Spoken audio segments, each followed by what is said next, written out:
Hello বন্ধুরা, welcome to only sports. তো আজকে তো ডার্বি ছিল, সেই ডার্বি তো আজকে ক্যান্সেল করে দেওয়া হয়েছে। তো ডার্বি ক্যান্সেল করে দেওয়ার পর কোন 8টা টিম কোয়ার্টার ফাইনালের জন্য কোয়ালিফাই করলো ডুরান্ড কাপে, তো সেই বিষয়ে একটু আলোচনা করে নেবো। কবে কার সাথে কোন ম্যাচ আছে সেই বিষয়ে আলোচনা করে নেবো। তো ভিডিওটি সবাই শেষ অবধি দেখতে থাকো, আর চ্যানেলে নতুন হয়ে থাকলে চ্যানেলটি সাবস্ক্রাইব করে পাশে থেকে বেল আইকনটিকে অন করে পাশে থেকো।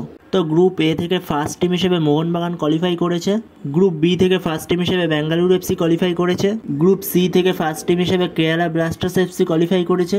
আর গ্রুপ ডি থেকে ইন্ডিয়ান আর্মি কোয়ালিফাই করেছে ফার্স্ট টিম হিসেবে। গ্রুপ ই থেকে north east United FC qualify করেছে ফার্স্ট টিম হিসেবে।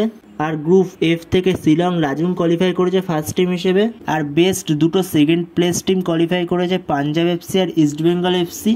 তো এই টিমগুলোর কবে কাদের সাথে ম্যাচ আছে তো সেগুলোও দেখে নাও। তো ডুরান্ড কাপের 21 তারিখ থেকে শুরু হচ্ছে কোয়ার্টার ফাইনাল। 21 তারিখ আর 23 তারিখ দুদিন কোয়ার্টার ফাইনাল হবে, দুটো করে ম্যাচ হবে দুদিনে। তো 21 তারিখ ফার্স্ট ম্যাচ আছে qualifiers 1 north east United FC versus Indian army, বিকেল 4টে থেকে কোকরাঝাড়ে শাহি স্টেডিয়ামে।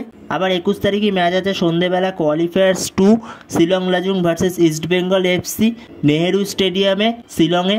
এরপরে ম্যাচ আছে 23 তারিখ qualifiers 3 Mohun Bagan super giant versus Punjab FC বিকেল 4টে থেকে জেআরডি টাটা কমপ্লেক্স স্টেডিয়াম জামশেদপুরে। এরপরে লাস্ট ম্যাচ আছে 23 তারিখে সন্ধ্যে 7টা থেকে Bengaluru FC versus Kerala blasters FC সন্ধ্যে 7টা থেকে বিবেকানন্দ যুবভারতী ক্রীড়াঙ্গনে। তো এই একটা ম্যাচে ফেলেছে কোয়ার্টার ফাইনালে বিবেকানন্দ যুবভারতী ক্রীড়াঙ্গনে, আর সেমিফাইনাল ফাইনাল কলকাতাতেই হওয়ার কথা রয়েছে। তো দেখা যাক কী হয়, পরে কীরকম আপডেট আসে তো সেই সময় তোমাদের জানিয়ে দেবো আবার। তো এই ভিডিওতে এই আপডেটগুলো দেওয়ার ছিল। তো ভিডিওটি ভালো লাগলে অবশ্যই লাইক শেয়ার সাবস্ক্রাইব করতে ভুলো না। তো নেক্সট ভিডিওতে দেখা হচ্ছে, ততক্ষণের জন্য বাই বাই।